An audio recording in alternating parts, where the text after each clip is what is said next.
এইবেলি আনন্দ উপভোগ করিল আমার ভারতীয় জনতা পার্টি কার্যকর্তা আগন্তক দিনত আমার একটা দীর্ঘ বিশ্বাস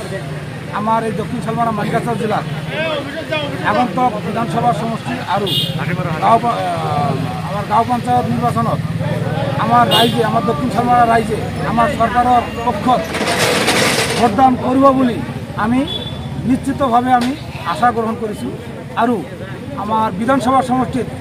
আমাক একত্রিত হয়ে আমার ভারতীয়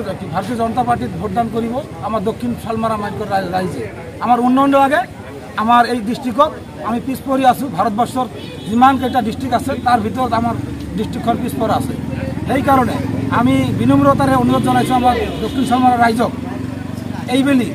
আগন্তক নিৰ্বাচনেৰ যে কটা নিৰ্বাচন আহি আছে আমি একত্ৰিত হই আমাৰ ভাৰতীয় জনতা পাৰ্টিক আমি আমাৰ ইয়াৰ পৰা আমি প্ৰতিনিধিত্ব কৰি আমি দিল্লীলৈ পঠাম আৰ আমাৰ অসম বিধানসভালৈ পঠাবলৈ আমি বিনম্ৰতাৰে আমি ৰাইজক আমি অনুৰোধ কৰিছোঁ। তথাপিও আমার মাইনরিটি এলাকার যিসমূহ ভোটারে আমার প্রার্থীক ভোট দিছিলে সকলে উল্লাসিত হয়েছে আর নথৈ আনন্দিত হয়েছে আর সেই ফূর্তিতে আজি আমার জিলা ভারতীয় জনতা পার্টির কার্যালয়ত আমার জিলা সভাপতি সাহেবৰ উপস্থিতিত আজি আমি সমূহ ওয়ার্কার কার্যকর্তাসকলে আমি উপস্থিত হয়েছি একগোট হয়েছি মিঠাই বিতরণ আমি মিঠাই খালোঁ আৰু লগতে উল্লাসৰ এটা পৰিৱেশ ইয়াতে আমি গঢ়ি উঠিছোঁ।